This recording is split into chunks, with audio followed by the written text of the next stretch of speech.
Ngasi phongkiba tongan-tonganba pautesing amadi social media dagi lokhatjaba pautsinggi update pijari ahanbada maruiba pau.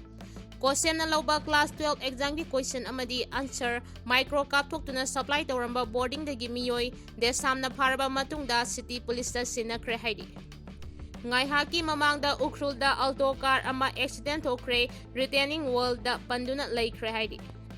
Kotugi mathakta center amadi state lengang na thiganaba THN taksilagli. Taram na okani hairabadi si Minister Masak Kukizo area da lakpa pami haina losi diko na fongdurakre. Manipur Police da ASI oiba amana jahi tarani thoigi Nupi Macha ama ikai khumnaba manghalamle. Kuki Militant sing operate tawhalaroi haiba thajaba pirakpadagi Khongjang Handokkhre. Editor Khoirom Loya lakpada attack tawrakpa freedom of press da attack tawrakpani haina fongdurakre. Kuki Militant singna Inpui Naga area da satharagli bathawong condemn tawnaragli. Voter masing ka hena hengalakibagi maram SIR manungda kupna yengsingadabani haina ex-MP Ranjan fongdurakre. Kangluki irang thokraba matung ahanbo oina Imphal da April 3 ta state level hun thadaw cultural festival pangthukadawri. Editor Loya lakpada punsi tem singna ba kari karamba langjaba laibadagino haina Meitei marumna hanglagli. Hauzik pau sandong na pijari.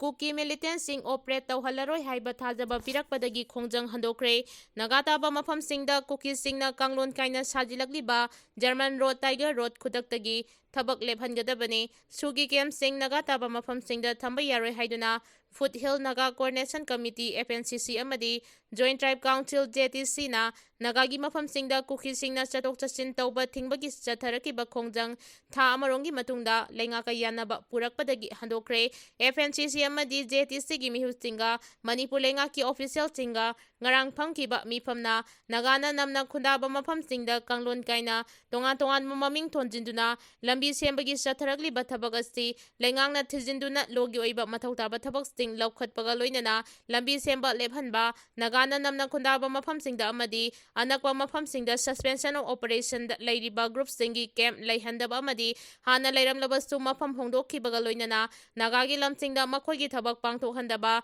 suda lairiba amadi suda laitriba militant group ki cadre amata nagana namna khundaba mafam singda chatok chachin amadi mathau tawhandaba Konsakhul-dagi Kautro, Wafong-dagi Kangsup amadi Singkhong singda lairiba Intervillage Road ki lambi pumnamak miyamna chatok chachin tawbada hena khudong chahanaba amadi soida ngamdanaba lambi hangdokpa. Nagana namna khundaba mafam singda popi thandaba amadi tharamliba popi sing khudaktagi manghanbagi thabak paikhatpa haiba wafamda amatoina yanakiba wafangi matung ina FNCC amadi JTC na lambi thingbagi changsilakliba Khongjang matam kharagi oina handokpa haina warip lauki. Kotugi mathakta center amadi state lengangna thiganaba Thadaw Student Association THN taksilagli. Committee on Travel Unity Kotuna International oiba thawong kaya leptana chatharagli ba asigi matangda center amadi state lengangna thigatkadabani haina Thadaw Student Association THN taksilagli. THN thadurakpa sirol amada Thadaw NP Sadar Health ki President General Secretary amadi Information Secretary ni haina masa-masabu masak taksaba mathang sitna Laminlun Singsit Lungaulen Guite amasung Kamchon Kipgen hariba miyoi ahum asina WhatsApp ki khuthangda tha sigi tara taret amasung kunda Thadaw Student Association THA gi President George L. Thadawda aki akhang pirakiba thawong yaningde hariba miyoi ahum asi anti-national oiba Committee on Travel Unity Kotugi core architect ama oiduna Kukizo Union Territory demand tawduna National Highway thingbagi thabak chathabata natana kumdali sing ani kulhumdoidagi ngasi fawba hingsagi thawong kaya leptana chathari mamai thangda hariba miyoi singasina amuk thadawgi ming sidinaduna masagi chapchaba identity leijariba purup asibu miyamda lana uhanaba thawong kaya chathaba hauragli hairi. Serol asina makha taraduna hai kumdali sing ani kulhumdoidagi hauraga Kangpokpi District ta satharagliba maithaba down amasong Kanglu marakta yengthinaba honariba kaya asi hariba miyoi ahum asigi khuzil tharangni peace education amadi constitutionally harmony gi matangda makhoina ngangsaliba pumnamak namthangni haiba Thadaw Student Association ama yeksengna khangi haidi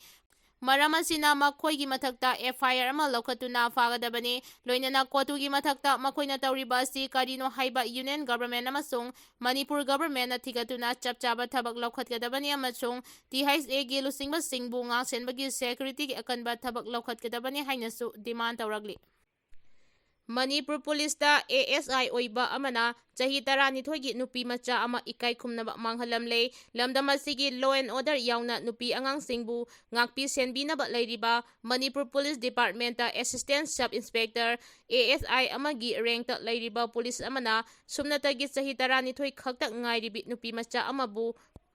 Moithem tawraga ikai khumnaba manghalamle January ASI adu police da faraga numit 15 gi judicial remand piraga jail da thajinkre loinana mahak thabaktagi suspend tawkhre hairi sahi nauribi Nupi Macha amabu ikai khumnaba manghalambagi thaudok adu yaningdaba phongdokpaga loinana ngarang victim gi laikai miyamna ASI adugi mathakta ain gi oiba chapchaba thabak lokhat piyu natraga sibagi serak piyu laibak thiba thaudok asi Thobal district gi mafam amada tha asigi 13 da thokibane numit aduda angang aduna kaplaga mayumda halakpadagi maram hanglubada khangnarakpani hairi aduga sahi 12 gi Nupi Macha amabu ikai khumnaba manghalamliba ASI adugi maming ningthauda Mohindro Singha apokpa laikhidraba Madhumangal kawi hairokpa 3 Taurangbam Laikai Hairok Police Station da ASI oibani thaudok thokpa numit adumaktada mahakpu police na fagat khre hairi editor Khoirom Loya lakpada attack tawrakpa freedom of press da attack tawrakpani haina phongdokre Naharol Pau Chesig editor Khoirom Loya lakpada sakhangdabastingna attack chathaduna asopan nang halamkiba thaudok adu mahak masak khagda chatharakiba attack amanate attack asi leibak asigi Fourth pillar ni haina riba press ki freedom da chatharakba attack amani haina Indian Journalist Union IJU na phongdoragli International Federation of Journalists da affiliate tawriba Indian Journalist Union IJU gi Secretary General Binod Kohila na thadorakpa cherol amada Manipur da nungtigi phongliba pause Naharol gi thaudanggi editor amadi Manipur Hockey Association gi president su oiriba Khoirom Loya lakpada chatharakliba attack asi Manipur gi freedom of press pu namsinduna thamnanaba atamnana lalong yatuna chatharakiba attack amani ipau gi lamda thabak tawriba Manipur da leiriba paumi singbu thengkhang kayarakta target tawduna kihan khanganbagi thawong chathaduna lagdi haukiba thasi gi 19 gi numidang pung 10 rom taba matamda editor Khoirom Loya lakpada chatharakiba attack aduda jenaba sing akangnaba matamgi manungda faduna maralgi matung inna book tawgadabani hainasu IJU gi Secretary General Binod Kohila ipau gi lamda thabak tawriba miyoi singgi protection pibagi tangai fadaba leire editor Khoirom Loya lakpada chatharakiba thawong adubu yaningdaba phongdoktuna All Manipur Working Journalists Union M2 amadi Editor Guilds of Manipur EGM na protest tawduna Khongjang changchankiba adubusu IJU na amato ina lepli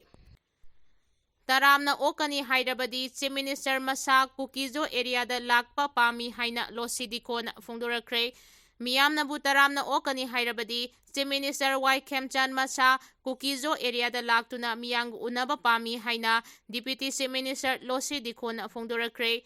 ngarang Churachandpur da pangthokiba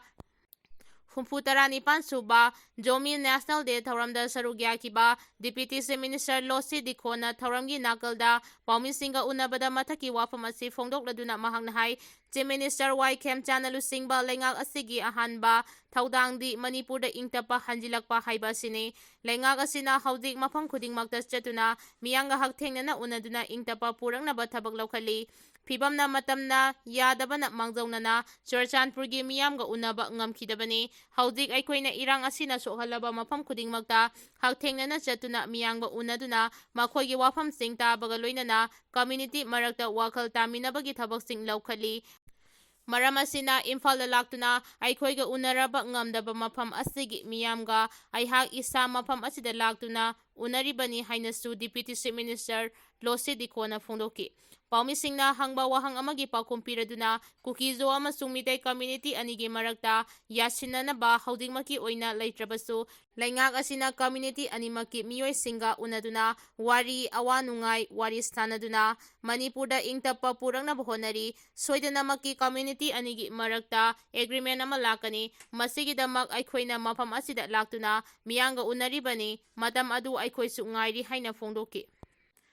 Leingak asina internally displaced persongidamak piba yaba mateng amadi yaifa thaurangsing laukhali IDP ayambana ngasidi leingak asida apenba amadi thajaba thambire IDP kharagi pendabgi wakat lei leingakna soidana makhoibu unagani leingak asina sing amasung tam haiba khaidoktuna IDP khudingmaki rehabilitation thabaksing lumna lawi haiki mahakna makha taraduna handak litangi laibak thiba thodok adugi matamda mahak masana Kuki group singa unaduna wari sanakre Kuki miyamnasu positive response tawraki haiki Kuki Militant singna Inpui Naga area da satharakliba thawong condemn tawrakli Inpui Naga ipa ipuna thamlamba lamsing khopsilaktuna Kuki Militant singna mai thaba yauna hingsagi thawong kaya letana satharakliba asibu Wafong Ithan Village Authority na akan mamongda yaningdaba phongdorakli Wafong Ithan Village Authority na thadorakpa chirol amada thasigi tarataret ki numidangda Kuki Militant singna Wafong Village ki umang sing amadi mahai marong thaba farm sing park taknana mai tharamki mai sakpa ubadagi khunja singna ahing adumaktada thauna fana mai muthatpagi thabak sing chathaduna ka hena amangata thokadabadagi kanba ngamki laibak thibadi Kuki Militant sing asina amuk hana thasigi kungi ayupung 13 rom tabada amu Wafong khulda mahai marong ka hena amangata thokhanki amadi mai sakpa adu pakthok chawthorakpadagi khunjasing mipaiduna khul thadongnaki amadi Wafong amadi thangnana leiba Inpui khulgi khunjasingna kanna honaduna mai adu muthatpa ngamki asigumba thawong asi matungda thokhandanaba security force na akanba khongthang laukhatpiyu hainasu taksilagli Kanglupki irang thokraba matung ahanbo oina Imphal da April 3 state level hun thadau cultural festival pangthokadauri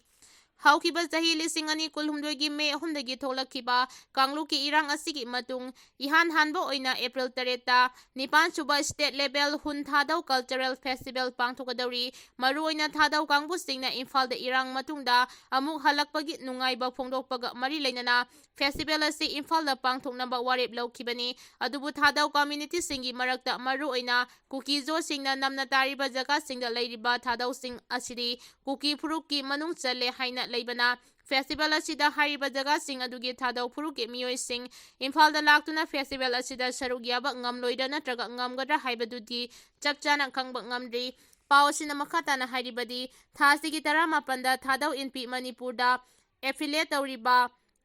TIM, THA, TCL, TAS, THRA amasung TEA hariba organization sing asiga puna pangthokiba mifam amana April 3 Imphal da thadau phuruki khwaidagi sauba cultural festival ama oiriba Nipan suba state level hun thadau cultural festival asi pangthoknaba warep laukibani adumoinamang Imphal gi karamba jagaga festival asi pangthokani haibadudi haudimaki oina chapchana final tawdri lakadawriba numit kharani asigi manungda organizing committee na masigi chapchaba mafam adu lepthoklagani hairi